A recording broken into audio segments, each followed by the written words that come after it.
Salutations chers auditeurs spectateurs, c'est Vérité à venir, et aujourd'hui c'est un sujet qui nous impacte tous, l'alimentation. Les aliments ultra transformés, le vrai scandale sanitaire. Céréales, pain de mie, biscuits, produits allégés, enquête sur ces plats empoisonnés. Vous avez en haut à gauche le Nutri-Score. 5 lettres, 5 couleurs. Pour nous aiguiller vers les meilleurs produits, pour qu'en tout cas on évite ces produits qui sont gras, sucrés, salés. Mais pourtant, quand on regarde les ingrédients, on peut voir qu'ils ont été remplacés pour certains par des additifs. Et les additifs sont encore plus nuisibles pour notre santé, c'est en tout cas ce que l'on va regarder aujourd'hui. On a un article de Stéphanie Benz qui est titré Aliments ultra transformés, améliorer le Nutri-Score. Les consommateurs ont le droit de savoir ce qu'ils mangent, mais l'industrie agroalimentaire fait de la résistance. Les grands groupes de l'agroalimentaire et de la distribution ont-ils gagné la bataille ? L'Europe avait inscrit dans sa stratégie Farm to Fork, de la ferme à la fourchette, en faveur d'une alimentation plus durable, le projet de rendre obligatoire le Nutri-Score, ce logo qui est apposé sur les emballages et qui renseigne sur les qualités nutritionnelles des aliments. Toutes les conditions préalables ont été remplies.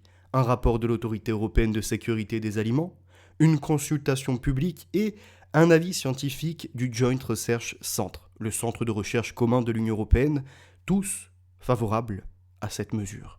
Pourtant, aucune décision n'a été prise et les observateurs craignent que le projet ne passe à la trappe. Si c'est le cas, la France et les 6 autres pays qui ont adopté le petit logo à 5 couleurs et à 5 lettres pourraient continuer de le recommander, mais n'auraient toujours pas la latitude de le rendre obligatoire. Certes, le Nutri-Score est perfectible, son algorithme a d'ailleurs été modifié et la nouvelle version entrera en vigueur en 2024.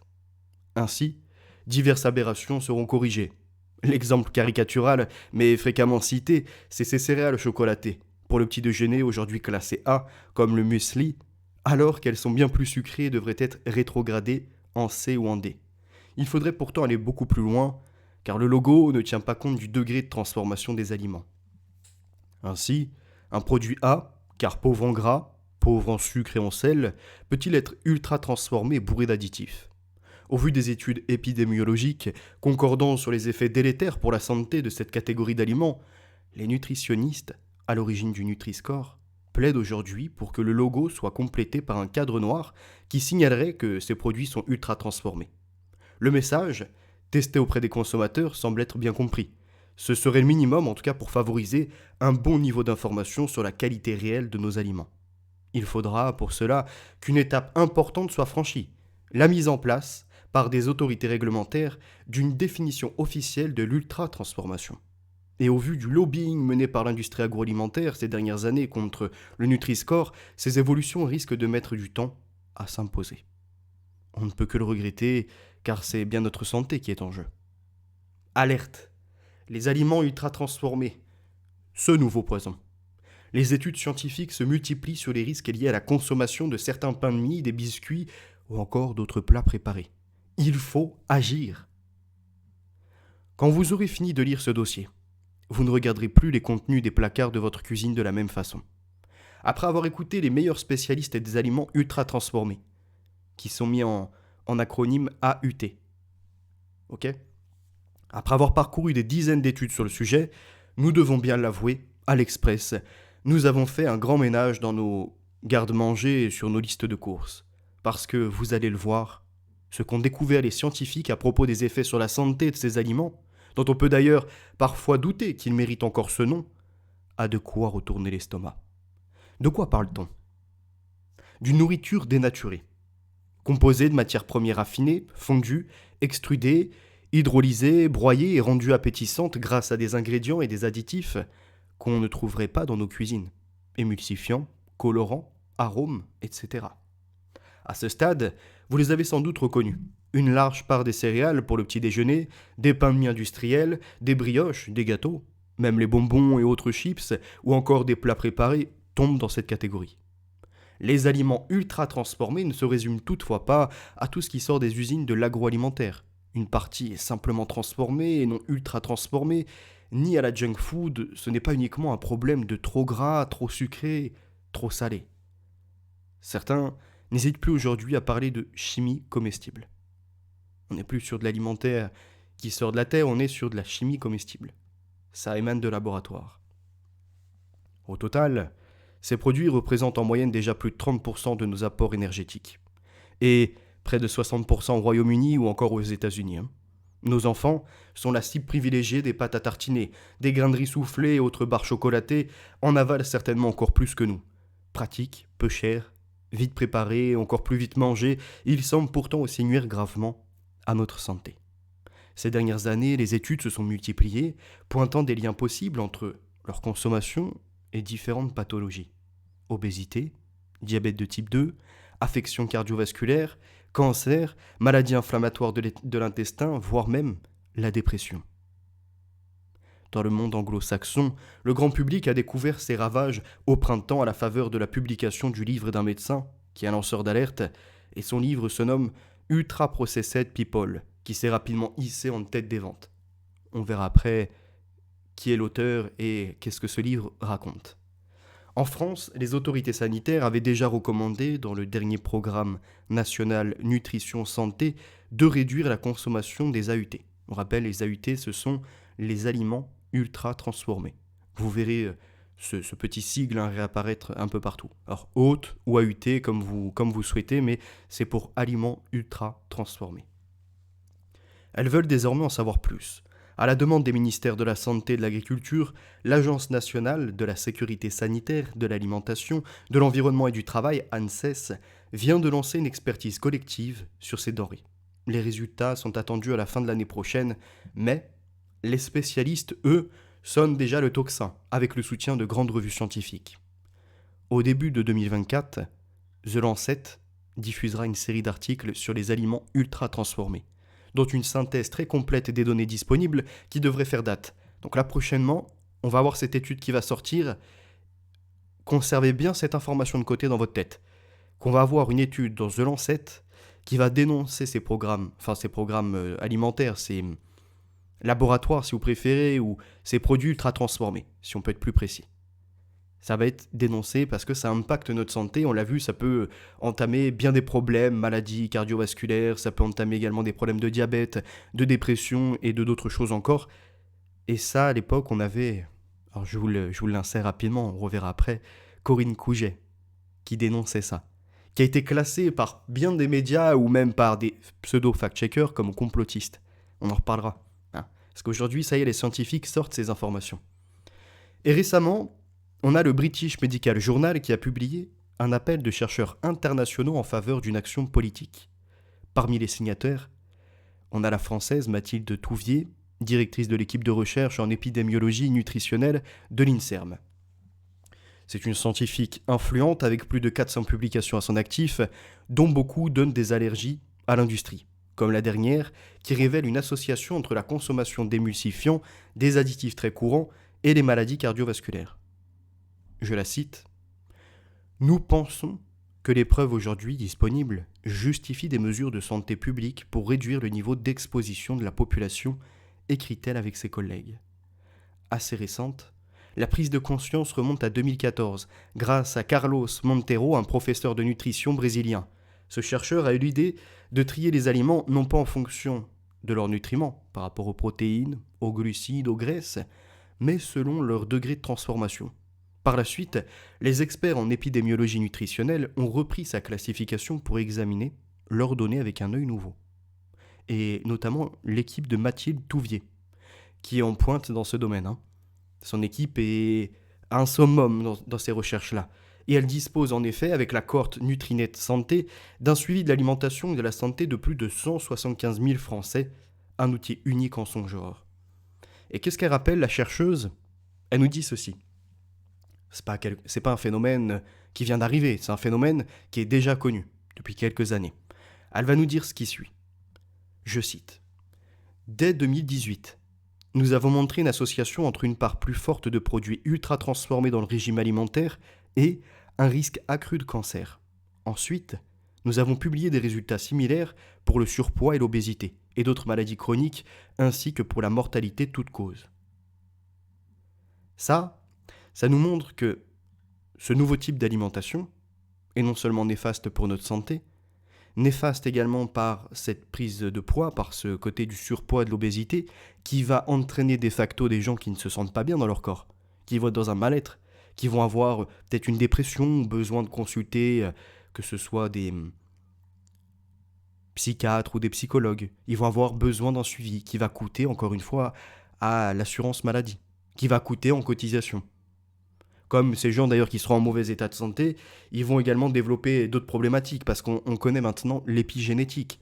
À partir du moment où dans ton ADN, certaines parties commencent à s'activer et des parties qui sont des plus destructrices, automatiquement, de facto, ça va entraîner d'autres réactions dans ton corps, d'autres réactions. Si dans ta tête, tu ne sens pas bien non plus, il peut y avoir cet effet nocebo, il peut y avoir bien d'autres effets encore qui viennent à te détruire et à te dégrader de plus en plus et te rendre dépendant de suivi médical, pourquoi pas d'assistance, en tout cas pour être bien dans ta tête, donc par des psychologues, des psychiatres, mais aussi par la prise de médicaments, pour pouvoir lutter contre les inflammations, pour pouvoir lutter contre bien d'autres choses encore. Continuons l'article. Depuis plus de 70 autres études épidémiologiques ont été menées un peu partout dans le monde et toutes aboutissent à des conclusions similaires. Ce n'est pas une ou deux enquêtes qui sont sorties comme ça et les autres qui viendraient les contredire. Non, ils arrivent tous au même constat. Normalement, à l'époque, on disait que ton alimentation soit ta première médecine. Ou selon les tournures de phrases, mais ça revient au même. C'est-à-dire que pour être en bon état de santé, pour avoir un système immunitaire qui fonctionne, ça passe par ton alimentation, après ça passe par la pratique de sport, ça passe également par être bien dans sa tête, mais tout ça dépend en priorité déjà de ton alimentation. Si tu te dégrades biologiquement, à partir de ce moment-là, tu n'as peut-être pas assez d'énergie, tu n'as peut-être pas une bonne condition qui te permet d'être bien, comme on dit, un esprit sain dans un corps sain. À partir de ce moment-là, vous doutez d'où on arrive à la suite de ces dégradations. À une sénescence peut-être un peu plus, on va dire, un peu plus jeune que prévu, des gens qui se dégradent biologiquement. Parmi les plus récentes de ces enquêtes, des chercheurs australiens ont montré sur 10 000 femmes suivies depuis 15 ans que celles consommant le plus d'aliments ultra-transformés présentent un risque 39% supérieur de souffrir d'hypertension artérielle, une cause majeure de maladies cardiovasculaires. Alors on nous a fait tout un scandale en parlant de guerre sanitaire, en parlant de ravages sanitaires avec le Covid, par rapport à ce côté de ce virus qui attaque les parties respiratoires. Là, on est quand même sur un phénomène qui attaque tout le monde, et qui attaque tout le monde dans leur santé, mais qui attaque tout le monde sur le modèle économique.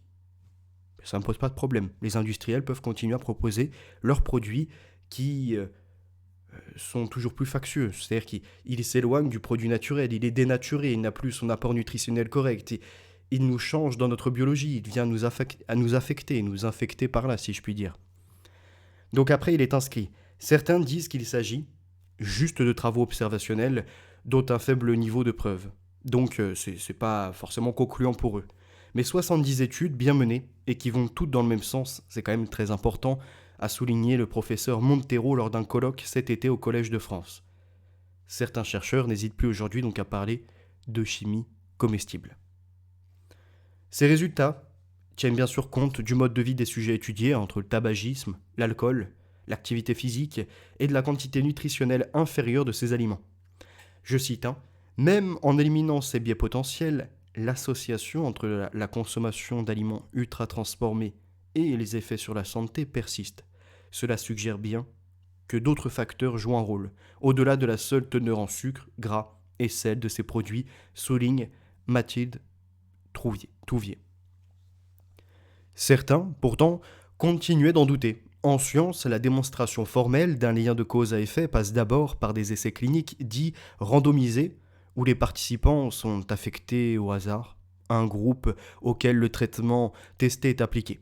Ici, en l'occurrence, c'est un régime riche en aliments ultra-transformés ou un groupe contrôle. Chef de service dans un institut de santé américain, NIH, c'est... Je n'ai plus le nom, mais il me semble que c'est National Institute of Health, il me semble, c'est ça. Kevin Hall faisait partie des sceptiques. Pour en savoir plus, il a donc montré un essai de ce type. Il a fait quoi ? 20 hommes et femmes ont vécu pendant 1 mois dans son institut. Pendant 15 jours, une moitié a été nourrie avec des aliments ultra transformés et l'autre moitié avec des aliments traditionnels, du même profil nutritionnel. Puis, ils ont inversé les régimes. Le premier groupe est passé dans le deuxième, inversement, durant les 15 jours suivants. Les participants pouvaient dans les deux cas manger autant qu'ils le souhaitaient. Et les conclusions publiées dans la revue Cell Métabolisme en 2009 se sont révélées édifiantes. On apprend quoi? On apprend qu'avec le régime ultra transformé, les sujets avaient pris en moyenne 900 grammes sur cette période de 15 jours. Avec l'alimentation non transformée, ils en avaient perdu autant. Ce qui signifie que les gens du premier groupe qui ont pris des aliments ultra transformés, lorsqu'ils sont passés dans le deuxième groupe, ils ont perdu ce qu'ils avaient pris. Mais si pendant 30 jours ils avaient continué, ils étaient restés dans le même groupe avec les aliments ultra transformés, ils auraient pris en moyenne, après c'est une moyenne encore, 1,8 kg sur un mois. Par ces produits qui sont impactants, ces produits qui sont remplis d'éléments, en tout cas chimiques, d'éléments qui ne sont pas sains, qui ne peuvent pas être forcément correctement digérés, assimilés avec le corps, bien dégradés comme il le faut. La preuve était faite que les aliments ultra-transformés ont bien un effet direct sur le poids, indépendamment de leur profil nutritionnel. Vu que là, l'objectif, c'était de prendre des produits qui apportent les mêmes qualités nutritionnelles, mais qui, dans leur essence même, dans leur nature, dans leur structure, sont différents. Et on nous dit, la liste des autres mots, MAUX, donc les autres problèmes dont ils sont accusés, est si longue que cela semble à peine croyable. Pas pour Carlos Montero, car on parle d'ici d'une multitude d'aliments et d'ingrédients. Je les cite. Il y a probablement beaucoup de mécanismes impliqués, différents d'une maladie à l'autre. Cela pourrait expliquer la grande variété des pathologies concernées, expliquait-il lors de sa présentation. Donc là, on verra que il y a un lien entre ces aliments ultra transformés et peut-être, je dis bien peut-être, l'épigénétique. Et c'est pour ça que chacun ne va pas développer les mêmes maladies ou les mêmes problèmes de santé en consommant les mêmes produits ultra transformés. On va chacun être impacté à notre niveau, par rapport à notre biologie, par rapport à notre corps quelque part, mais notre épigénétique va faire que ce n'est pas les mêmes endroits où on va avoir des activations au niveau de nos allèles, au niveau de notre ADN. Continuons l'article. Les mécanismes, justement, restent assez mystérieux. La matrice des aliments, leur structure joue un rôle. Je cite, Elle est souvent altérée dans les produits ultra-transformés qui sont en quelque sorte pré-mâchés. Les effets métaboliques des nutriments peuvent alors être dérégulés, assure Anthony Fardet, qui est un chercheur à l'Institut national de recherche pour l'agriculture, d'alimentation et de l'environnement, l'INRA. Pour le comprendre, il suffit de penser à une pomme. Selon qu'elle soit entière, en compote ou en jus, les sucres qu'elle contient seront libérés plus vite, provoquant des pics de glycémie plus élevés, suivis de fringales. Je les cite. Je prends souvent l'exemple du lac et du barrage. Tant que le barrage est solide, l'eau s'écoule doucement. Mais s'il vient à céder, l'eau va tout noyer sur son passage, souligne Anthony Fardet. De fait, nombre d'aliments ultra transformés manquent de consistance. Pensez à ces hamburgers tout mous, ou même aux céréales du petit déjeuner qui ramollissent une fois mélangées avec du lait. On mastique moins longtemps, donc la satiété arrive moins vite et on va manger plus, constate un expert de la Société française de nutrition. Il y a une autre piste, c'est les nombreux additifs qui sont contenus dans les aliments ultra transformés dont les effets s'avèrent mal connus. Je cite.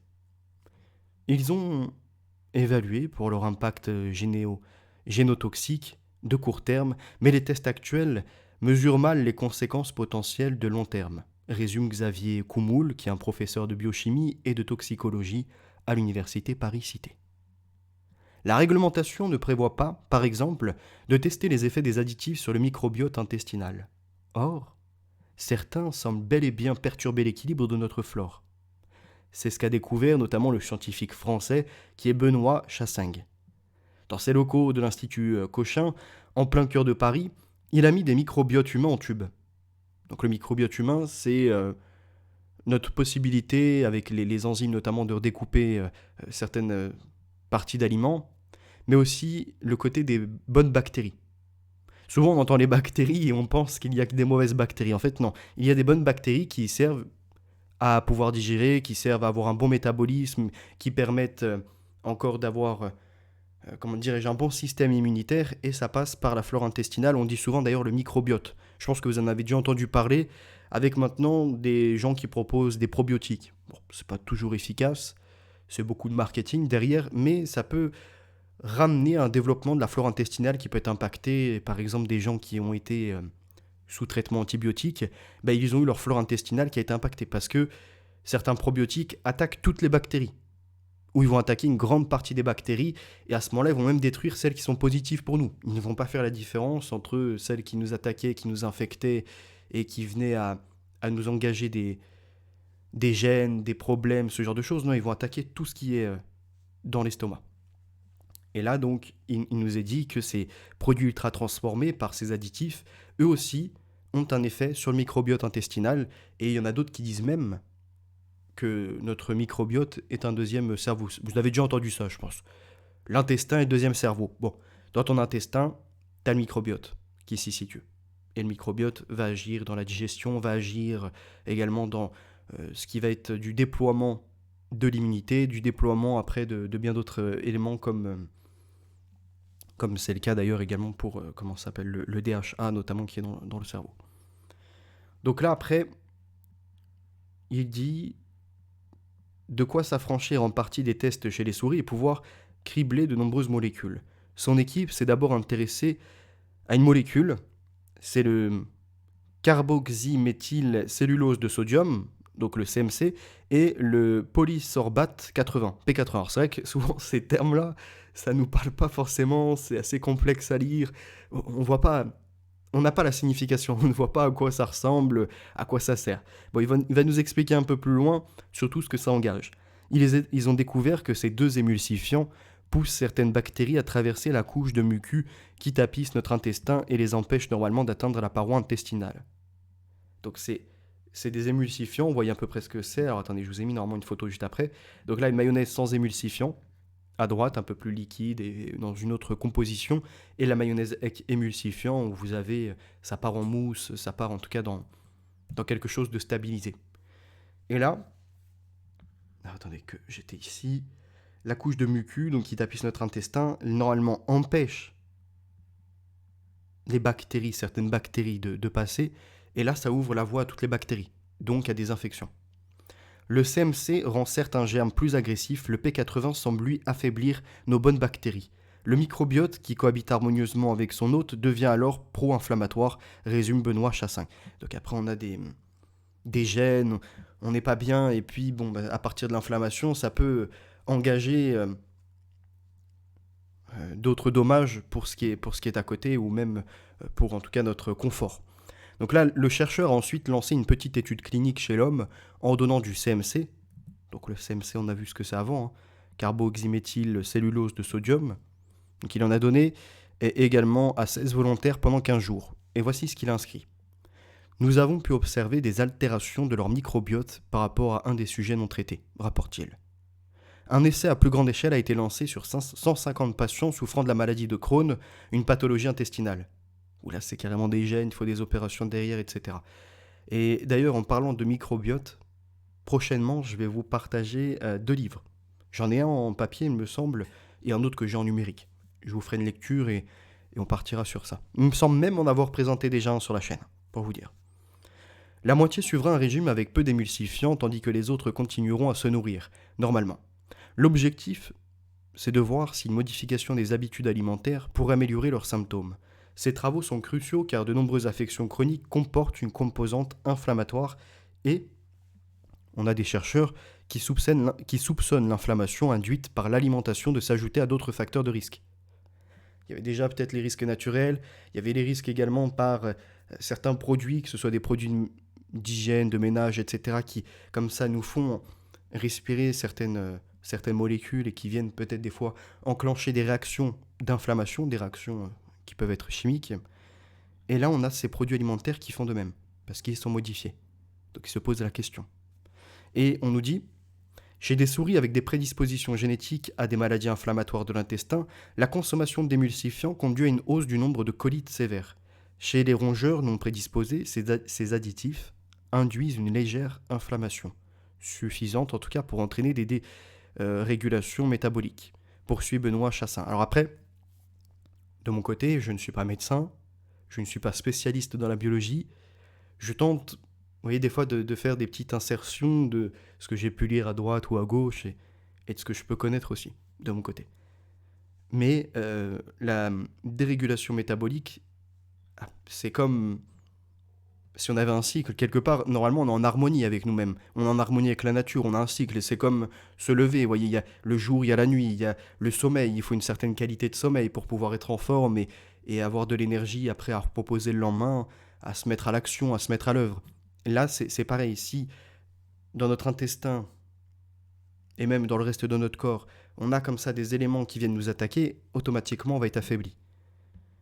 Donc là, après, on a pire encore, après avoir exposé ces microbiotes artificiels à une quinzaine d'autres émulsifiants, le scientifique s'est rendu compte que certains, comme les carragénanes, très utilisés, perturbaient encore plus les bactéries que le CMC et le P ou le P80. Et à l'époque, on avait certains éléments, alors, par exemple en très faible quantité, dans les, dans les animaux, on retrouvait, alors comment ça s'appelle? C'est du DHA, mais le DHA c'est... euh, ah, c'est ce qui nous permet en plus d'avoir un système immunitaire efficace avec les globules blancs, globules rouges et... Alors comment ça s'appelle? J'avais le nom en plus en tête tout à l'heure. C'est bon pour le cerveau aussi. En fait, ça nous permet notamment d'avoir un cerveau qui peut développer sa cognition. La cognition, donc, le fait d'apprendre, le fait de pouvoir se développer, le fait après de pouvoir trouver ses mots, de pouvoir avoir une bonne motricité. Ça a un nom spécifique. Ça s'appelle le DHA. Donc, je vous laisserai retrouver ça. Et on retrouve ça notamment, voilà, c'est les oméga 3, si vous préférez. Les oméga 3, on les retrouvait même avant en petite quantité dans les viandes. Aujourd'hui, ce n'est plus le cas. Les oméga 3, on les retrouvait dans bien d'autres aliments. Et maintenant, c'est réduit seulement, il me semble, oleogamineux, je crois que ça s'appelle comme ça. Tout ce qui est lié des huiles, en fait. J'avoue que des fois, il y a certains mots, il faut que je les revoie quand même. Mais c'est ça, c'est tout ce qui est lié aux huiles, si vous préférez. Et ça, on retrouve les oméga 3, on va retrouver également, il me semble, c'est dans le poisson un petit peu. Et ça nous permet d'avoir un système immunitaire efficace, un cerveau qui peut se développer, qui peut avoir un bon réseau de cognition, un bon réseau d'échange au niveau des synapses, au niveau des informations qui sont transmises, de l'apprentissage notamment. Donc ça, c'est pareil. Moins on va en avoir, plus on va se diriger vers une société qui aura des difficultés, qui va être dans l'incapacité à pouvoir se développer, qui va être dépendante peut-être de compléments ou de modifications génétiques. Est-ce que ce n'est pas ça aussi qui est recherché? Dans un premier temps, certains qui nous développent ces stratégies marketing pour avoir toujours plus d'argent, toujours plus de produits qui se consomment dans la durée, donc qui peuvent être conservés, des produits qui paraissent magnifiques. Vous voyez la différence entre la mayonnaise avec émulsifiant, où ça vous semble en tout cas plus agréable, que de l'autre côté la mayonnaise sans émulsifiant. Et vous avez plein de produits comme ça, à la fois pour tromper nos pupilles et tromper nos papilles. Vous avez des fois des produits qui n'ont même plus de goût, qui ont été dénaturés, et leur ajoutent des arômes, ou encore, on appelle ça des exhausteurs de goût. Pour comme ça, avoir des petites réactions chimiques, notamment sur notre langue, sur certaines parties des récepteurs, et nous faire penser que c'est bon, alors que s'il faut, le produit pourrait être périmé, le produit pourrait être encore tout autre chose que ce qui est comestible, mais on pourrait l'apprécier par la tromperie qui nous est appliquée. Encore ne s'agit-il pas là que d'une famille d'additifs. À l'étranger, des travaux sur les colorants ont aussi montré un effet pro-inflammatoire, rappelle Benoît Chassingue. Et qu'en est-il des cocktails de molécules que nous avalons au quotidien? Leur effet synergétique a été rarement évalué, mais son équipe, ainsi que celle de Mathilde Touvier et de Xavier Coumoul, notamment, ont obtenu une bourse du... Alors attendez que je passe juste à la suite. Conseil européen de la recherche pour explorer cette question. Donc on revient après sur ça. Vous avez à l'écran les aliments ultra transformés qui pèsent lourd dans notre alimentation. En France, on est à peu près à 30%, et puis on augmente petit à petit. Au niveau des États-Unis et du Royaume-Uni, comme on l'a observé tout à l'heure, ça tourne aux alentours des 60%. Bon, là, on le voit sur le graphique, au-dessus de 50% sûr, mais un peu plus en avant, précédemment dans l'article, on a vu qu'il parlait de 60%. L'Allemagne commence pareil à avoir de plus en plus de ces produits. On retrouve comme ça ces pays dits développés. États-Unis, Royaume-Uni, Canada, France, Allemagne, Espagne, bref, on va dire l'Union européenne et l'Amérique du Nord, que l'on retrouve dans les pays développés et dans ceux qui savent le moins consommer des produits de qualité. Leur consommation est également associée au surpoids. Bon, ça étonne un peu moins pour les États-Unis. Pour le Royaume-Uni, je ne pensais pas qu'ils étaient dans ces statistiques, on va dire, de surpoids. En représentation, en proportion en tout cas très importante. Et un risque de cancer plus élevé. Bon, là on retrouve ces cancers plus élevés dans des pays qui ont en plus la médicamentation pour pouvoir y répondre. C'est comme s'il y a un problème de créer, une solution déjà trouvée. Problème de santé cardiovasculaire, la solution est là. Problème de diabète, la solution est là. Il y a toujours comme ça un moyen d'obtenir un ordre marchand dans un ordre marchand. Donc là, après, je vous laisserai lire les petits descriptifs. Indice de masse corporelle au niveau du poids. Donc on a quartile 1, quartile 3, quartile 2. Alors, est-ce qu'ils nous disent à quoi ça correspond ?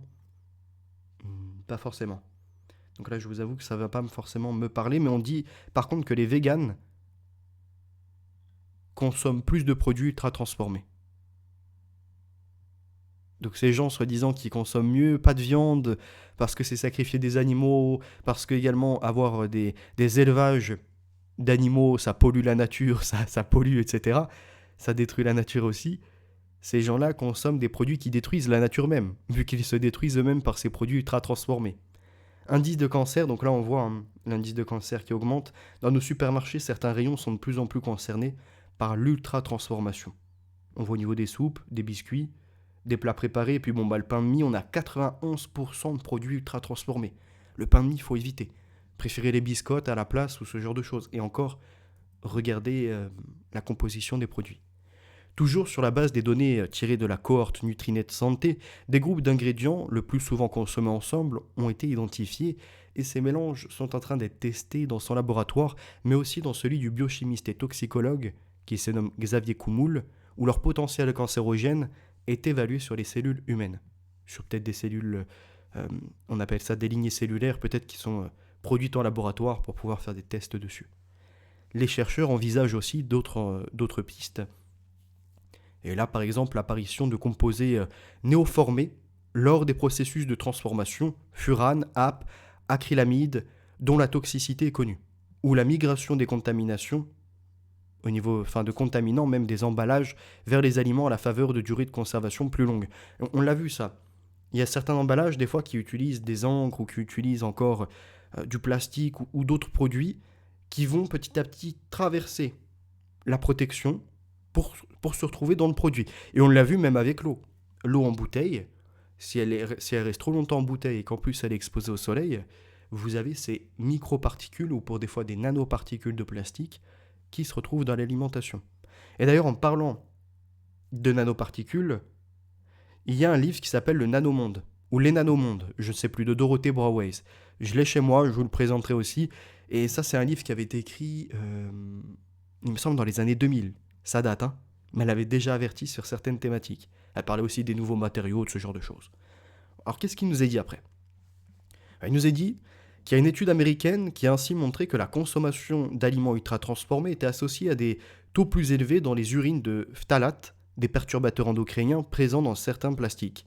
On rappelle le cycle de l'eau ou ça le fait pour certains.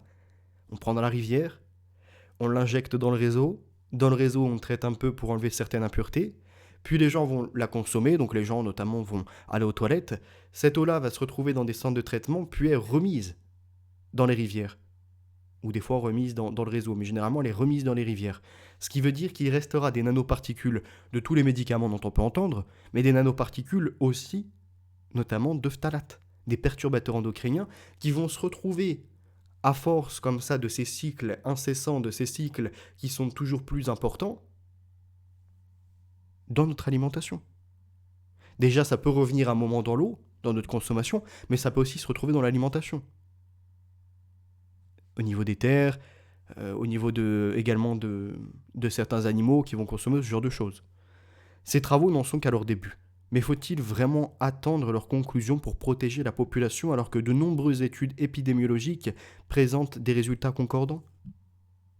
Le distributeur Biocop a répondu en toilettant la liste des ingrédients de ses produits de marque distributeur.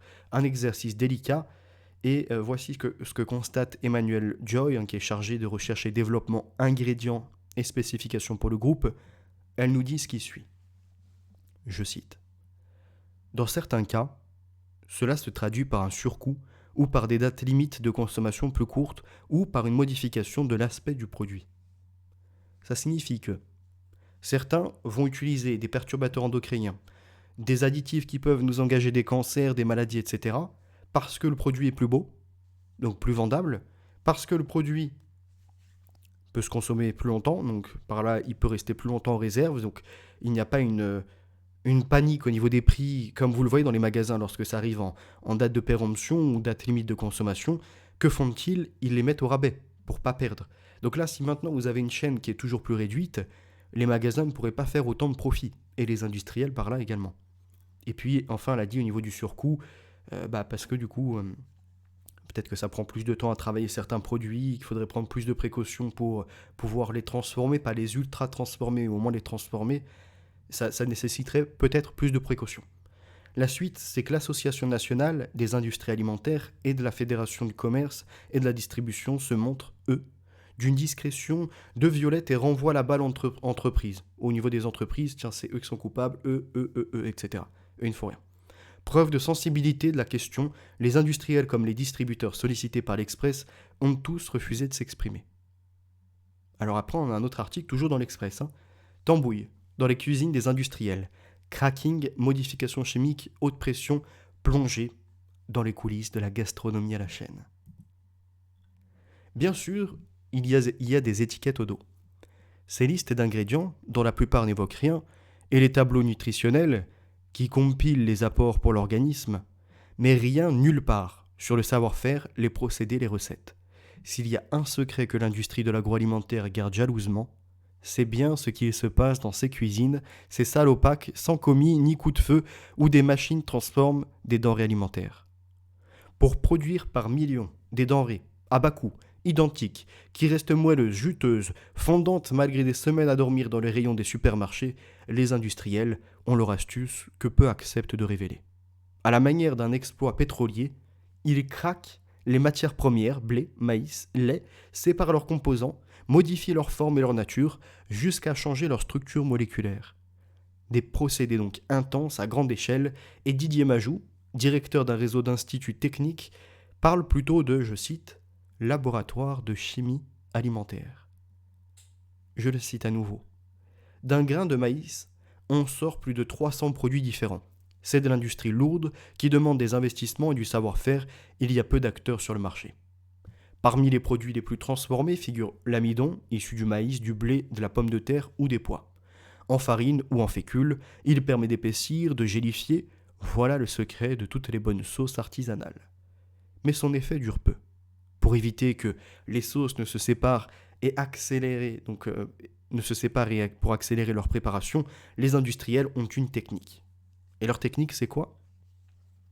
C'est qu'ils changent la structure moléculaire de l'amidon grâce à des procédés chimiques ou biologiques, détaille Catherine Renard, directrice de recherche à l'Institut national de la recherche agronomique, INRA.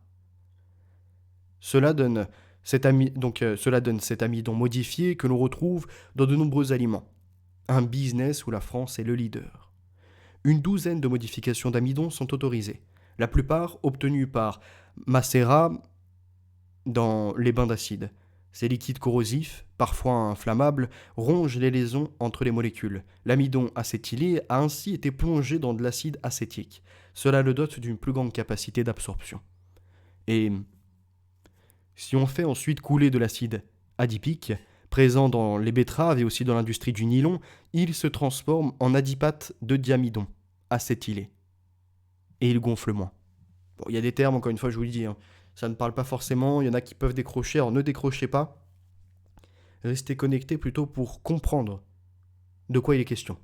Vous allez voir, après, ils expliquent un peu plus en détail et de façon plus globale, en tout cas accessible à tous, ce que ça peut engager au niveau des problèmes de santé. Donc on nous dit, ces améliorations chimiques ont permis de nombreuses innovations. Par exemple, Catherine Renard nous dit, au départ, l'industrie ne faisait pas des gâteaux mous, car ces gâteaux séchaient en quelques jours. Pour préserver le moelleux, les fabricants ajoutent des stabilisants, une autre gamme d'additifs qui aide à conserver l'humidité des produits en renforçant les liaisons avec l'eau. Sur le même principe, des usines modifient les gras pour augmenter leur pouvoir émulsifiant, leur capacité à lier les liquides. Vous avez des produits là qui sont ultra transformés. Ils ne sont plus dans leur structure moléculaire basique, ils ne sont plus dans leurs conditions naturelles, ils ont été modifiés pour apporter ce qui est décrit ici. Sinon, pas de mayonnaise ou de vinaigrette, comme on le voyait tout à l'heure. Si on n'utilise pas par exemple d'émulsifiant, alors je reviens juste en arrière, votre mayonnaise ne ressemble pas à grand chose. Et au passage, elle a, comment dirais-je, des structures différentes. C'est un peu comme l'eau et l'huile, si vous préférez. Vous allez avoir l'huile à la surface et l'eau en dessous qui sont séparées. Bon, bah là, c'est pareil. L'émulsifiant permet aussi de détruire ces molécules entre elles pour pouvoir en former d'autres. Donc pour pouvoir créer de l'absorption, pour pouvoir créer encore, passer peut-être d'un état liquide à un état un peu plus mousseux, par exemple. Et il y a bien d'autres utilisations possibles. On nous dit dans la nature, certains gras forment des triglycérides. Alors je vous avoue que je ne sais pas ce que c'est. Donc c'est une molécule de glycérol reliée à trois acides gras. Les industriels les séparent pour obtenir des mono- et diglycérides d'acides gras. Ces particules plus petites, plus instables, s'attachent mieux au liquide. Décrit donc Adem Garsalawi, professeur à l'université Lyon 1. La matière grasse peut aussi être hydrogénée.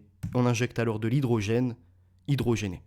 Donc on injecte de l'hydrogène, on chauffe à des centaines de degrés et on ajoute des catalyseurs chimiques pour changer les liaisons entre les acides gras, poursuit Adem Garsalawi. De quoi conserver le gras sous forme solide et éviter que les pâtes à tartiner ne deviennent trop coulantes. Mais il risque aussi de boucher les artères, car il forme plus facilement des cristaux, ajoute Adem Garsalawi. Pour que la pâte ne soit pas trop liquide, et que par exemple le Nutella est une matière, si je puis dire, ou en tout cas une certaine consistance, ils y ajoutent ceci, ce que l'on a vu. On injecte donc de l'hydrogène chauffé à des centaines de degrés et ajouté après des catalyseurs chimiques pour changer les liaisons entre les acides gras. Sauf que toi, une fois que tu le consommes, et ben dans ton corps, ça peut après facilement se remettre sous forme de cristaux et venir te boucher les artères. Donc engendrer des problèmes de santé. Et ça, c'est légal. D'autres lignes de production se chargent d'exploiter les 2000 composants du lait. C'est le cas d'Ingredia, donc qui est un géant français basé dans les Hauts-de-France. Chez nous, 90% du chiffre d'affaires provient de l'extraction d'ingrédients que les fromagers ou les chocolatiers industriels notamment nous commandent, précise Sandrine Delory, directrice de la coopérative. À l'annonce de notre enquête, elle insiste. Ces méthodes sont, je cite, entre guillemets, douces et naturelles. Elle nous dit « Nous utilisons des petits filtres à café en beaucoup plus techniques », résume Sandrine Delory. L'entreprise recourt aussi aux enzymes, des protéines qui brisent les chaînes de molécules leur donnant de nouvelles propriétés. Les enzymes, c'est également ce que nous avons dans notre corps. C'est ce qui nous permet de digérer les aliments, en les fractionnant, en les divisant, et puis à partir de là, en séparant, les protéines partent par exemple pour être consommées, les déchets sont mis d'un autre côté pour après donc être sortis du corps, et puis bon, bien d'autres choses encore. Je ne suis pas spécialiste dans le domaine, mais j'ai déjà un peu vu ce terme des enzymes revenir pour découper les aliments qu'on consomme, par exemple, et les digérer. Et certains d'entre nous, il y a des aliments qu'on n'arrive pas à digérer. Il y a, comment dirais-je, des choses où on peut être un peu allergique, si je puis dire. Et ça, c'est parce que dans notre corps, on a certaines enzymes qui ne sont pas préparées ou qui ne sont pas assez présentes pour pouvoir décomposer certains aliments. Continuons. Donc, cette hydrolyse enzymatique fournit hydrolysa, alors j'avoue que je ne sais pas ce que c'est, de protéines de lait. Un bioactif breveté utilisé pour augmenter la teneur protéinique des aliments et donc ralentir l'absorption de certains ingrédients, un additif de choix pour les sportifs ou les prédiabétiques. Cette même hydrolyse, faite sur l'amidon, encore lui, permet d'obtenir le fameux sirop de glucose, ingrédient transformé parmi les plus connus et les plus décriés. Ainsi, décortiqué, ce sucre est en effet accusé, lui, d'être prémâché et de faire monter trop vite l'insuline dans le sang, ce qui augmente le risque du diabète. Au rang des additifs à l'origine surprenante, la gomme xanthane se place dans le peloton de tête. Moins connu que la cochénile, le vert à l'origine de colorant rouge, cet épaississant est produit à partir de bactéries, les xanthomonas. Alors c'est même pas ça. Les xanthomonas campestris, donc à nouveau c'est des termes latins, c'est toujours assez complexe, ces micro-organismes sont responsables du pourri noir sur les feuilles de chou. Leur bave donne une sorte de gélatine qu'il faut ensuite purifier à l'aide d'isopropanol, un solvant toxique utilisé pour fabriquer de l'encre ou du vernis encore, qui est ensuite éliminé. On nous dit, les industriels ne transforment pas que les additifs. Pour donner des formes si attrayantes aux céréales du petit déjeuner, aux chips, Et au snack, ils réduisent le blé ou les pommes de terre en une sorte de mélasse. Et la mélasse, celle-ci est ensuite injectée dans un tube, dans lequel tourne une vis sans fin. Le mélange est chauffé, puis pressurisé. L'eau à l'intérieur reste liquide bien après 100 degrés Celsius. Quand le produit sort de la machine, elle se vaporise et fait gonfler la pâte d'un coup. La technique appelée cuisson par expansion permet d'imposer des formes impossibles à obtenir ordinairement. Et on nous dit quoi? Que ces cycles-là, le côté de chauffer, le côté de cette technique qui fait une cuisson par expansion, où la pâte vient d'un coup à gonfler, etc., eh ben ça va dégrader les ingrédients et le goût. Donc il se retrouve avec peut-être plus de matière, des formes impossibles naturellement, mais avec un produit qui n'a plus de goût. Donc ce n'est pas vendable. Pour pouvoir le vendre, pour pouvoir le mettre sur le marché et que les gens aiment, en raffolent, viennent consommer, il faut, à ce moment-là, y ajouter des arômes, qu'ils soient naturels ou synthétiques, mais qui sont eux-mêmes ultra transformés. Donc on arrive avec un produit déjà transformé, ultra transformé, où l'on ajoute d'autres produits ultra transformés, et à la fin, on arrive avec cette alimentation qui est chimique. On n'est plus avec une alimentation toute saine qui te permet d'être bien, non. Alors c'est vrai que sur le moment, quand tu vas consommer ces produits, ça paraît bon, mais en fait tu es trompé. Tu es trompé à la fois par tes papilles, tes pupilles, et puis après, ton estomac, il te rappelle des fois que tu es trompé en t'envoyant des petites lances, des petites inflammations ou encore d'autres problématiques de santé. De quoi permettre l'apparition d'une ribambelle de nouveaux produits en rayon. Mais cela donne aussi une fausse impression de diversité alimentaire, regrette le chercheur à l'INRA, Anthony Fardet. Il nous dit: de plus en plus, la cuisine industrielle ressemble à un jeu de Lego. On assemble des briques hyper standardisées, beaucoup moins variées que les aliments bruts. Bon appétit. Article de Antoine Beau. Nous avons après une contre-offensive. Donc là, vous avez les gens qui les dénonçaient, et maintenant vous avez ces fabricants, vous avez ces industriels, vous avez ces rentiers de ces entreprises aussi qui, eux, se mettent à l'attaque. Ils ne veulent pas perdre l'argent. Il y a un marché là, tu ne peux pas les attaquer comme ça. À l'époque, on avait, rappelez-vous, la fameuse affaire de Edouard Bernays avec Lucky Strike. On appelle ça la propaganda. Torch of Freedom, femmes, soyez libérées, venez fumer. Bon, derrière, il y avait une promotion, une propagande de la part de Lucky Strike et de la part de cigarettiers. Et après, on a vu d'autres scientifiques et même des médecins qui avaient été démarchés pour expliquer que fumer, c'était bon pour la santé. Jusqu'à ce que ces gens subventionnés, payés par milliers par les industriels, soient dénoncés par leurs confrères ou dénoncés par d'autres études qui venaient à sortir. Et à ce moment-là, qui montraient que non, fumer, ça nuit à la santé. Il y a des radios qui sont sorties après, on voit les poumons qui sont complètement encrassés, on voit des gens qui créent après des cancers du poumon, on voit bref. Donc à partir de là, on comprend que fumer n'est pas bon pour la santé.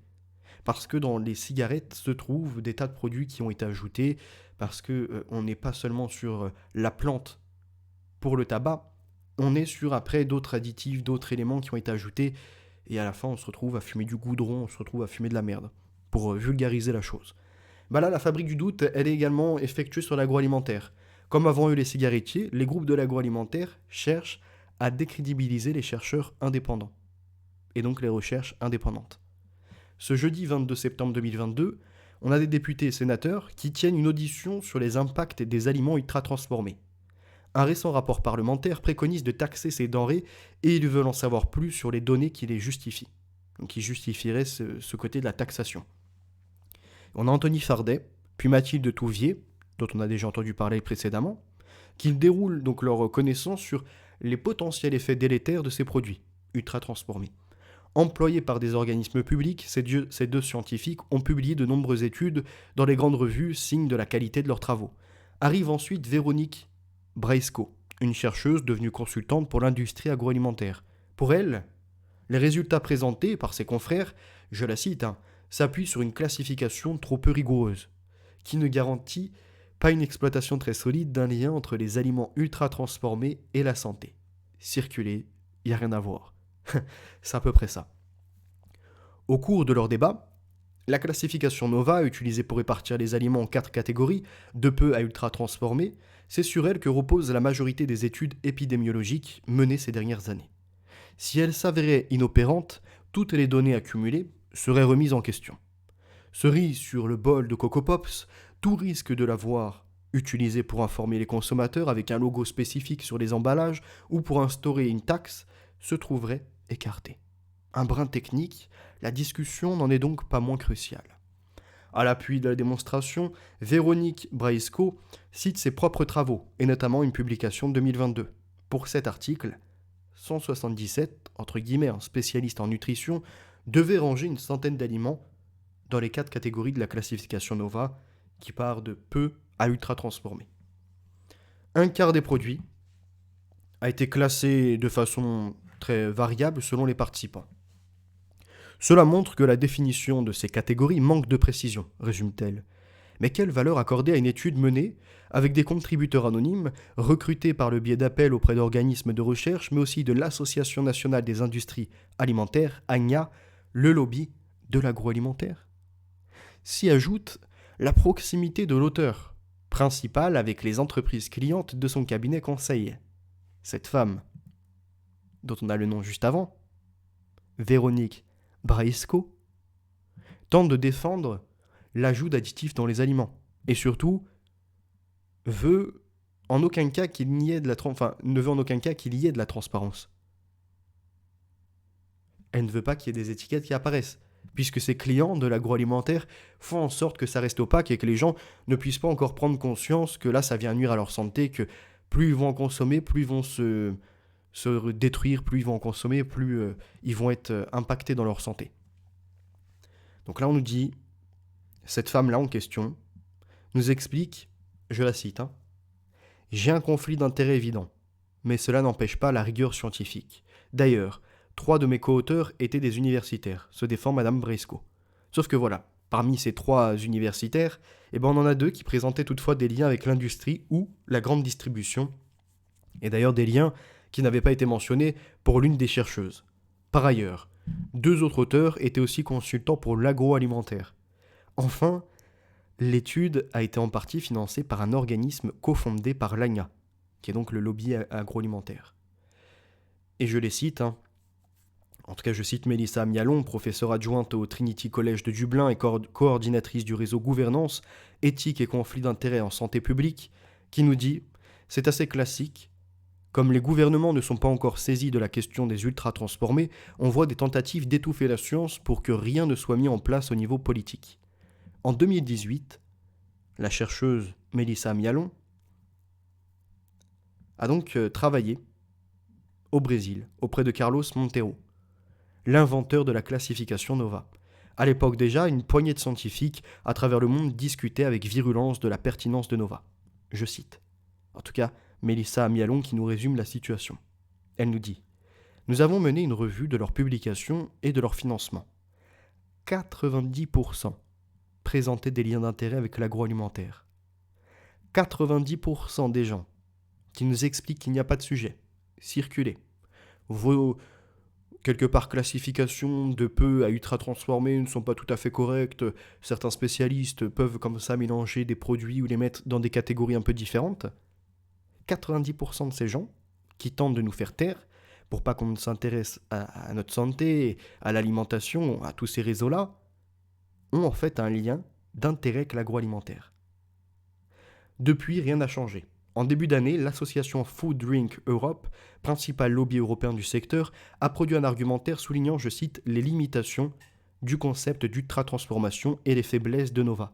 L'argument massu, une étude de chercheurs de l'université de Surrey et du Conseil européen de l'information sur l'alimentation, EFIC, qui ont analysé, je cite, 100 articles sur les méthodes de classement et ont conclu que la plupart des systèmes ne tiennent pas compte des données existantes sur la nutrition. Ça me fait penser un peu, vous savez, à ces OGM. Vous avez 2 catégories d'OGM. Vous avez l'organisme génétiquement modifié, auquel on a soustrait quelques parties de son ADN, si je puis dire, et puis vous avez l'OGM transgénique. L'OGM transgénique, c'est donc un organisme génétiquement modifié auquel on a ajouté des parties d'ADN, si je puis dire, ou des allèles, peu importe, de d'autres variétés ou de d'autres espèces, pour augmenter une résistance, pour développer des fruits peut-être plus gros, ce genre de choses. Donc vous en avez un qui est modifié dans sa structure, et un autre qui est modifié dans sa structure à laquelle on ajoute un corps étranger, si vous préférez. Et puis maintenant, vous avez d'autres techniques d'édition du génome. Et à partir de là, on voit qu'il y a ce qui s'appelle les nouveaux OGM. Un sujet que j'ai un peu traité, mais encore une fois, je ne suis pas expert non plus. J'essaie de récupérer les informations et m'intéresser aussi à ces sujets de société. Et ces nouveaux OGM, ils sortent pour l'instant de la classification, en tout cas des premiers OGM qui étaient disponibles. Des premiers organismes génétiquement modifiés. On en a des nouveaux et on ne sait pas encore comment les classer. C'est incroyable. Là, c'est la même chose. Vous avez des additifs alimentaires. Il n'y a pas eu peut-être suffisamment d'études pour connaître tous les impacts, mais néanmoins, on a de l'interrogation, mais on nous dit, attendez, qu'est-ce qui vous fait dire, par exemple, que ceci entre dans la catégorie des ultra-transformés? Le problème, on nous dit, c'est que 5 des 6 auteurs avaient des liens avec l'industrie directement ou via EFIC. Or, sous les apparences d'un organisme indépendant, cette structure est financée à 37% par des groupes comme Coca-Cola, Nestlé, Ferrero, Mars, Unilever, etc. Rien d'étonnant pour le scientifique australien Phil Baker, spécialiste de l'étude des déterminants économiques de l'alimentation.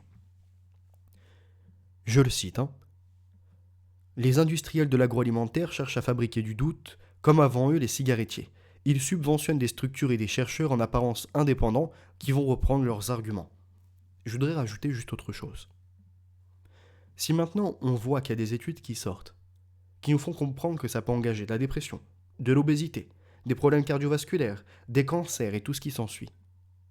Ces industriels, moi je me pose la question de ont-ils des parts maintenant dans les laboratoires pharmaceutiques, dans les cartels pharmaceutiques? Si c'est le cas, ça veut dire que c'est une sorte de crime contre l'humanité, puisque d'un côté ils savent que ces produits viennent nous polluer, viennent nous dégrader biologiquement, et dans un même temps, ils financent ce qui va leur rapporter, puisque derrière, il y aura une solution qui sera apportée, en tout cas de façon, si je puis dire, temporaire, puisque l'état de santé, une fois qu'il est dégradé, rarement est le cas où il se rétablit dans son intégralité et qui retourne à ce moment où il était en pleine vivacité, si je puis dire. Donc je me pose la question. Coca-Cola, Unilever et bien d'autres, Nestlé, etc., ont-ils des actions, eux, ou même leurs dirigeants et les personnes qui sont des décideurs, dans des entreprises liées à ce monde médical. Et pourquoi pas à ces mêmes nouvelles technologies. Par là, le transhumanisme avec les nanotechnologies, les biotechnologies. Ont-ils des intérêts dans ces sociétés-là? Et si c'est le cas, on appelle ça un crime contre l'humanité. Peut-être qu'ils n'ont pas tué immédiatement, mais ils nous tuent à petit feu.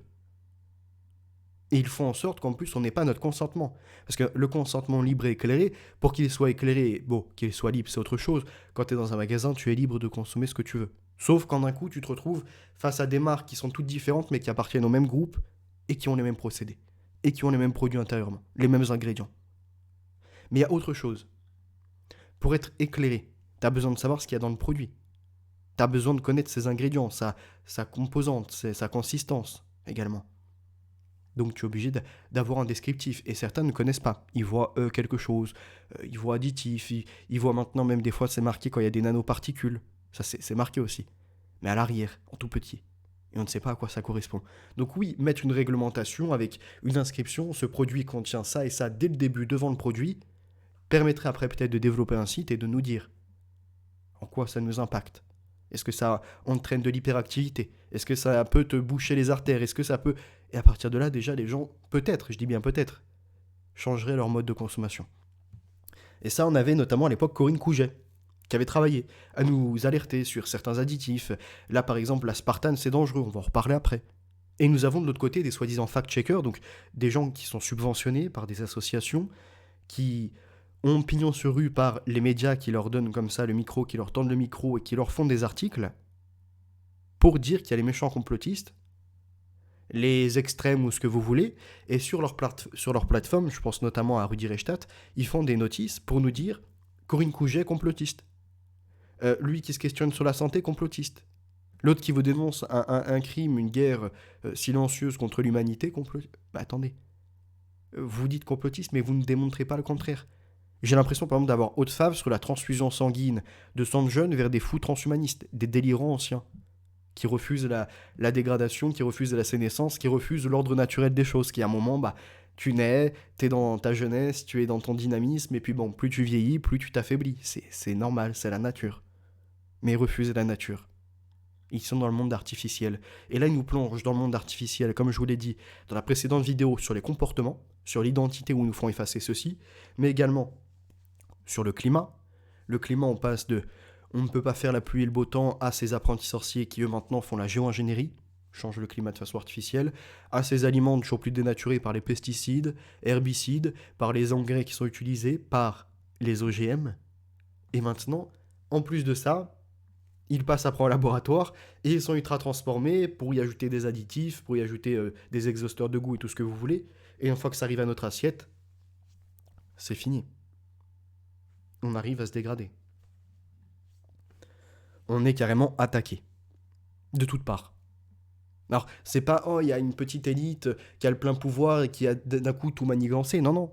C'est des facteurs, les uns et les autres, qui, par le modèle capitaliste économique, veulent d'un côté, ils s'en fichent en fait que ça dégrade la santé. Leur objectif, c'est la rentabilité.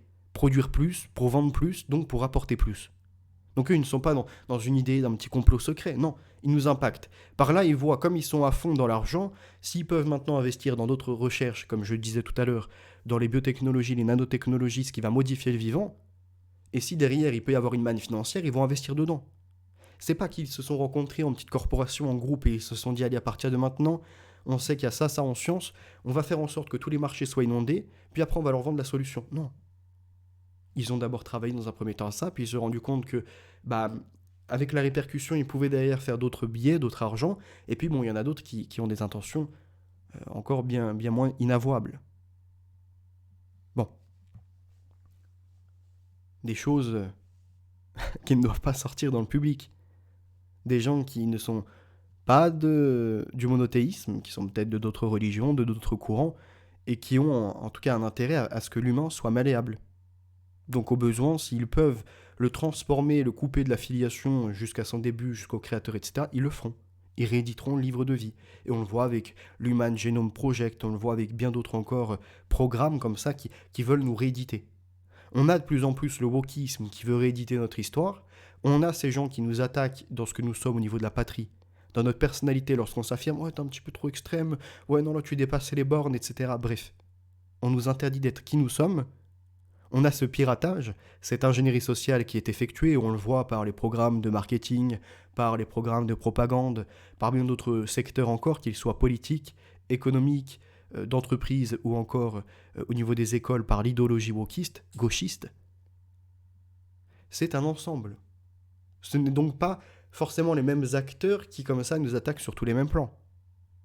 C'est que nous sommes dans un bain ambiant où les gens n'ont plus forcément la conscience, n'ont plus l'idée de Demos Kratos. Le peuple, déjà, pour eux, qu'est-ce que signifie le peuple ? Il y en a certains, c'est des citoyens du monde. D'autres, c'est des citoyens français. D'autres, ils sont en France, mais s'ils peuvent te cracher sur la France et l'Occident, ils le font. Nous sommes donc dans des conceptions totalement différentes et on n'a pas de commun. Et quand on n'a pas de commun, malheureusement, on n'a pas de civilisation. Quand on n'a pas de commun, c'est un peu comme celui qui est nomade. Il passe d'un endroit à un autre et en fait, il n'a pas véritablement de terre. Il n'a pas véritablement de lieu où s'établir, d'histoire qui peut lui être transmise, etc.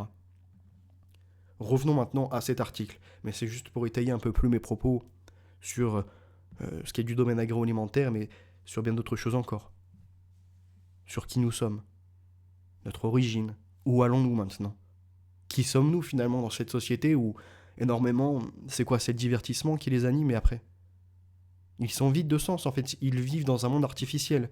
Ce qui leur fait du plaisir, c'est l'artificiel. C'est le cinéma, c'est les films, c'est la musique qui émane d'un écran ou d'un appareil. Mais tout ce qui est naturel, les relations humaines sont toujours plus fausses.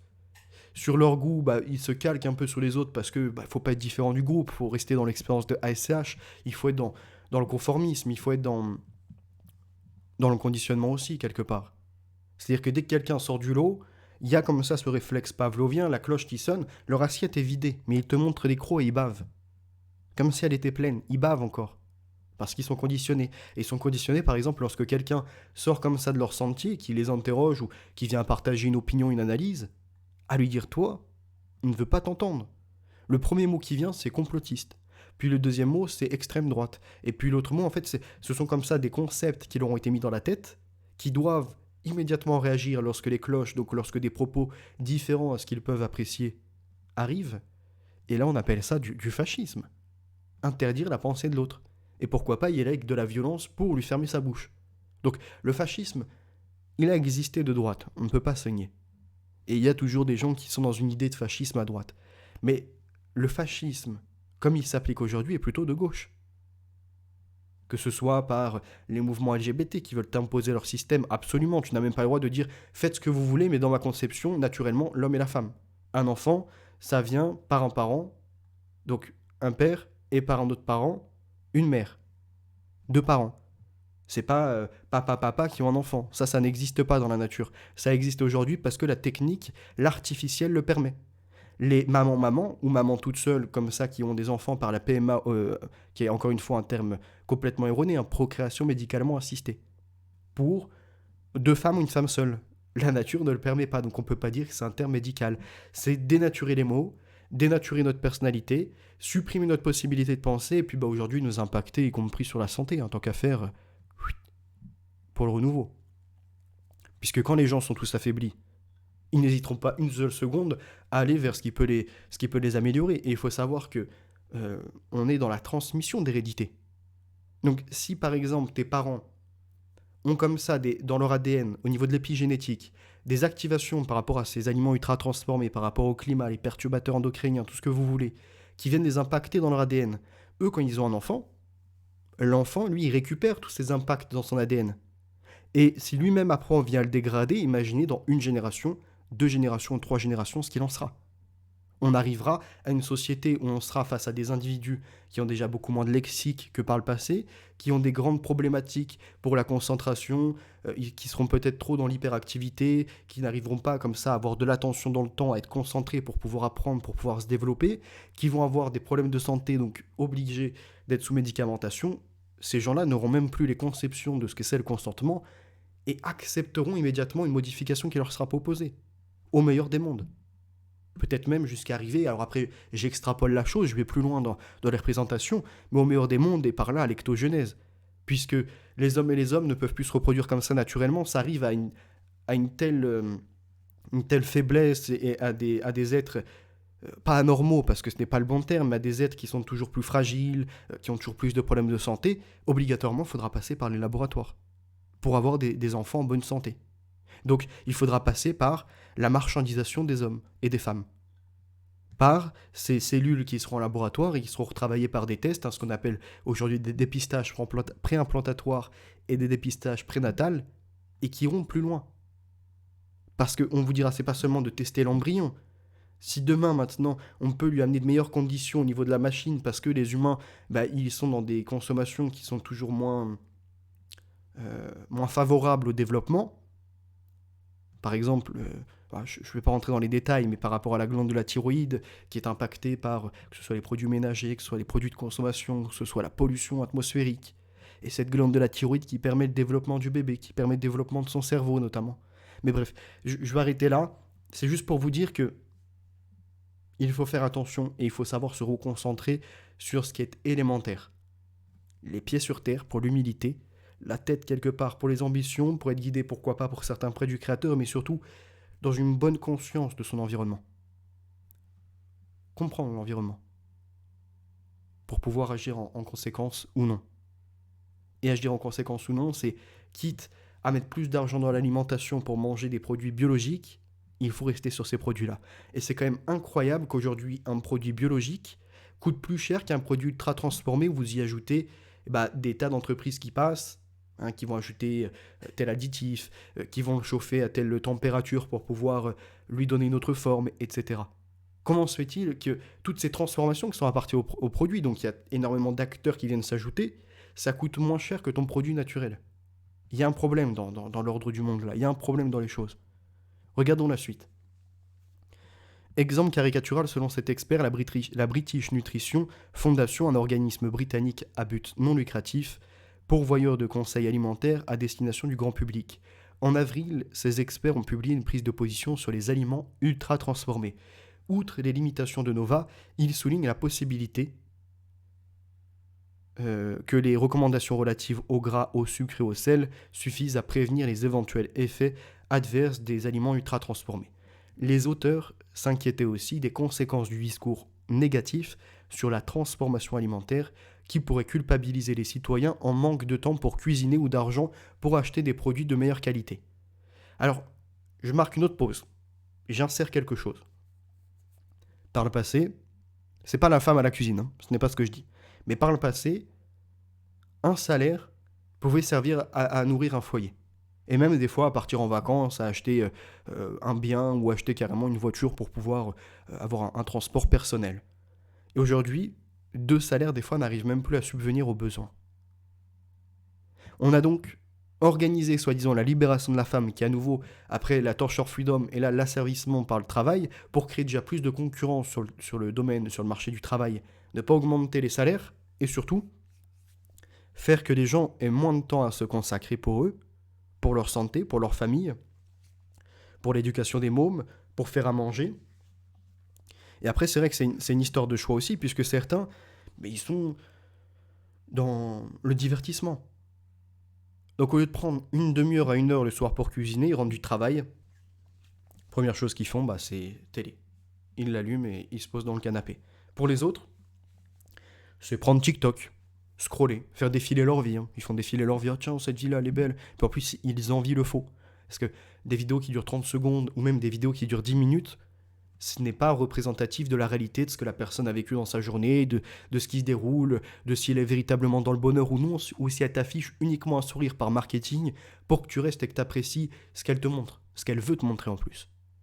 Et on a comme ça énormément de gens qui se laissent absorber dans les écrans, qui se laissent absorber dans les téléviseurs, qui se laissent absorber dans les smartphones, qui se laissent absorber dans l'informatique et compagnie, et qui sont donc à défouler leur temps dans les jeux vidéo, le divertissement au niveau du cinéma, des films, des séries, tout ce que vous voulez, ou autrement à scroller sur les réseaux sociaux, à essayer de s'exprimer.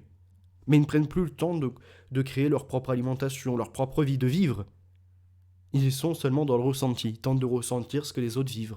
Et les autres, inversement, tentent de reproduire ce qu'ils pensent ressentir de d'autres vidéos. Mais qui est à l'origine de ça ? Ce que je disais dans la précédente vidéo. Les gens, ils reproduisent, ils font comme ça des clips par mimétisme, du playback, où ils se mettent à danser, ils font les mêmes danses sur les mêmes musiques, mais ils ne savent pas pourquoi ils le font. Ils le font parce que les autres le font. Mais c'est l'expérience de H. Ceux qui rentrent dans la salle d'attente et ils se lèvent à la lumière parce que les autres se sont levés. Et puis les expérimentateurs qui à la base les faisaient se lever, eux sortent. Ça, ils ont fini, ils ont vu que les autres reproduisent. Et à la fin, comme ça, t'as un mouvement qui se reproduit et les gens ne savent même plus pourquoi ils reproduisent. Et si on revient à ceux qui étaient au tout début, ils vont dire parce que moi je suis rentré dans une salle. Mais est-ce que tu sais pourquoi les gens se levaient ? Non. Les gens qui se levaient à la base, c'était pour prouver que tu étais dans le suivisme, que tu étais quelqu'un qui pouvait comme ça reproduire bêtement parce que tu n'as plus de personnalité, parce que tu n'affirmes plus qui tu es. Dans la société, c'est exactement pareil, avec tous les autres trucs encore. Toute ressemblance avec les arguments mis en avant par Food Drink Europe n'est pas fortuite. Dans les dernières pages du rapport annuel de la British Nutrition Foundation, on découvre que ces travaux sur les aliments ultra-transformés ont été financés par Mars, Coca-Cola ou encore Kellogg's, un mélange des genres assez répandu. Les industriels contribuent à des structures comme l'Académie de nutrition et de diététique aux États-Unis, l'Association de diététique britannique ou en France, la Société française de nutrition. Je cite Chris Van Tulleken, auteur d'Ultra Processed People, qui nous dit: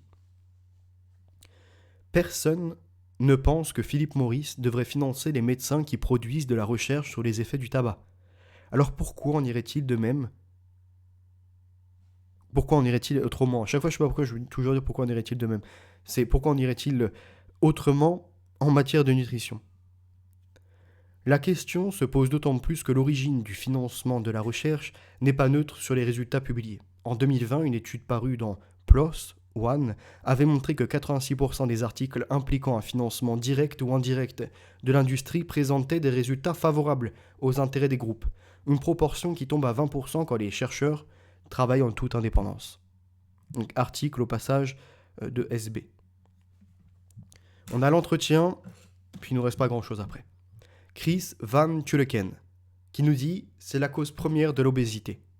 Pour les médecins britanniques, et pour ce médecin plus particulièrement, auteur du best-seller Ultra Processed People, les aliments ultra transformés sont faits pour nous rendre accros. Selon The Times, ce livre va changer ce que vous mangez. Paru au printemps, Ultra Processed People a été salué par la presse anglaise, donc anglo-saxonne.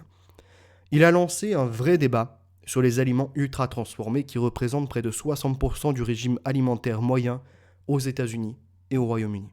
Son auteur, Chris Van Tulleken, est un médecin, présentateur pour la BBC et professeur associé à l'University College de Londres.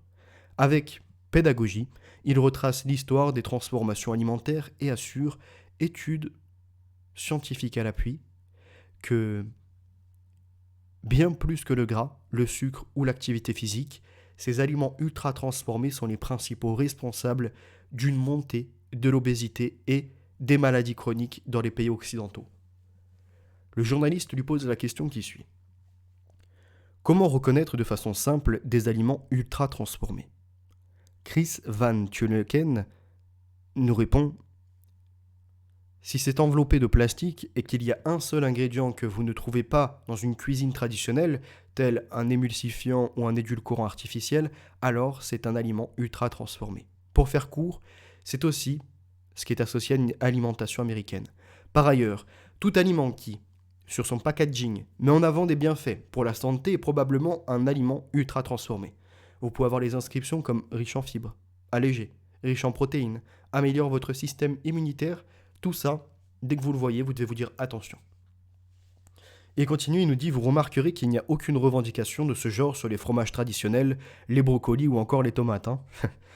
Et là, t'as pas sur les brocolis, les tomates et les fromages des inscriptions allégées, riches en protéines, améliore votre système immunitaire. Ça n'existe pas. Parce que on le sait immédiatement. Alors que les autres produits qui, eux, sont néfastes pour notre santé, il faut qu'ils soient vendeurs. Il faut qu'ils les attirent. Le journaliste continue à lui poser d'autres questions, notamment celle-ci. Y a-t-il des aliments ultra transformés pires que d'autres ? Et Chris Van Tulleken de répondre: c'est une bonne question. Il y a des aliments ultra transformés extrêmes, où il n'y a plus aucun ingrédient reconnaissable. Des choses comme les confiseries ou certaines chips. À l'inverse, vous avez aussi des aliments comme le pain de supermarché qui contiennent des émulsifiants. À ce sujet, je suis partagé. En ce qui concerne des apéritifs comme les Pringles, nous savons tous que nous n'avons pas besoin pour notre petit déjeuner de ces produits-là. Alors que quand le pain est ultra transformé, même s'il est bien moins artificiel qu'un Pringles, il se retrouve à la base de notre régime alimentaire. Petit déjeuner, 4 heures, et au niveau des repas. Dîner et déjeuner. Alors le journaliste lui pose une autre question et lui demande, selon votre livre, les aliments ultra transformés sont la principale raison de la montée de l'obésité dans les pays occidentaux. Pourtant, on s'est longtemps focalisé sur le gras, le sucre ou le manque d'exercice. L'auteur répondra: les données sont claires. L'activité physique n'aide pas les gens à perdre du poids. Courir, c'est très bon pour vous, mais cela ne vous fait pas perdre des kilos. Ou alors il faut courir très très longuement, pour brûler toutes les calories. Depuis les années 1990, des études sur le métabolisme montrent que dans différentes communautés à travers le monde, avec des modes de vie très variés, les calories que vous brûlez dépendent de votre âge, de votre sexe et de la composition de votre corps. Si vous déménagiez demain en Tanzanie pour devenir un chasseur-cueilleur courant 30 km par jour, vous ne brûleriez pas plus de calories qu'en étant journaliste de l'Express à Paris. C'est contre-intuitif, mais les études vont toutes dans ce sens. Le sucre. Depuis 20 ans, nous avons remplacé le sucre par des édulcorants artificiels. Cela n'a apporté rien de bon. L'OMS vient d'ailleurs de classer l'aspartame comme cancérogène possible. Je marque une pause. Le chien de garde, Rudi Reichstadt. Ah, petit chihuahua, grosse tête, a un site, un blog, Conspiracy Watch. Et dessus, il a des notices personnalisées, avec des notices notamment de personnalité. Et ces notices-là, il les facture. Au niveau des subventions publiques, le fonds Marianne a servi à faire ce genre de notices. Par exemple, pour classer Corinne Gouget parmi les complotistes. Corinne Gouget plutôt, parce que depuis tout à l'heure je dis Gouget, c'est Gouget, est classée parmi les complotistes. Mais c'est n'importe quoi, puisque ce qu'elle a révélé, notamment sur l'aspartame, en 2014, même avant, regardez, en 2013, elle est interviewée sur Radio Ici Maintenant en 2013 sur les dangers de l'aspartame, ainsi que sur Meta TV par Tepa, paix à son âme, et d'ailleurs paix à son âme aussi à Corinne Gouget, en 2013 et 2014. Et là, c'est que récemment que l'OMS vient de classer l'aspartame comme cancérogène possible. Ça veut tout dire. Elle a été classée par Rudi Reichstadt comme complotiste, Et aujourd'hui, pas de mea culpa, alors que pourtant, l'OMS contredit du coup ce chien de garde, avec son blog des plus pitoyables, qui nous a pris des milliers et des milliers en subventions publiques, notamment le fonds Marianne. Mais on ne laissera pas ça de côté, on va le poursuivre. En plus, sur notre site, il inscrivait, sur le site, il inscrivait, notre site que nous avons à l'écran là, il a inscrit, comment c'est dans la partie des subventions, il mettait qu'il n'avait pas de subvention. Une désinformation de plus pour des fact-checkers. Hein. Ça, c'est de la manipulation incroyable. Et donc, dans l'article, Ebal est présentée comme experte en additifs alimentaires, hein, ce qui est bien le cas, doit l'essentiel de sa notoriété au livre Additifs alimentaires, danger, le guide indispensable pour ne plus vous empoisonner, qu'elle a publié en 2012, donc chez une maison d'édition, Le Chariot d'Or, spécialisée en médecine orientale et techniques de bien-être, et à son compagnonnage dès cette époque, avec la complosphère soralo-dieudoniste. Parce que du coup elle a été en contact avec Soral ou avec Dieudonné, elle est classée parmi les complotistes. Pourtant, l'OMS confirme que l'aspartame est un cancérogène possible.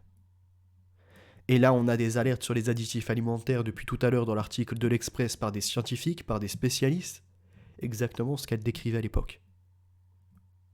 Alors, le chihuahua, méchant chien de garde Rudi Reichstadt, ferait bien de se calmer. Au passage, Corinne Gouget, semble-t-il, s'est suicidée, percutée par un train à proximité de la gare de Frontignan dans l'Hérault. Mais le problème majeur, c'est que ces substituts ne nous ont pas permis de perdre du poids, bien au contraire, ils peuvent même, selon l'OMS, augmenter les risques de diabète. Avant ça, depuis les années 80, nous avions aussi remplacé le gras par des gommes ou encore de l'amidon modifié. Le bilan, là non plus, n'est pas reluisant. Les études épidémiologiques confirment qu'un régime alimentaire traditionnel riche en gras ou en sucre, comme c'est le cas dans votre pays, n'est pas associé à des problèmes d'obésité. En France, vous mangez du fromage, du beurre, de la viande et vous buvez même du vin, pourtant vous vivez longtemps avec des taux de mortalité pour les maladies cardiovasculaires parmi les plus bas des pays riches. A l'inverse, les Américains consomment massivement des aliments ultra transformés avec les résultats que l'on sait.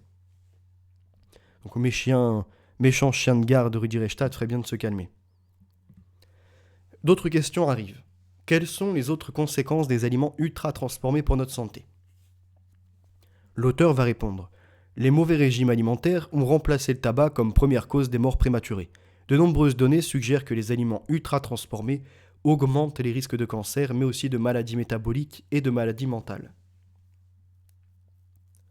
Et les scientifiques comprennent de mieux en mieux les raisons pour lesquelles ces aliments provoquent ces dégâts.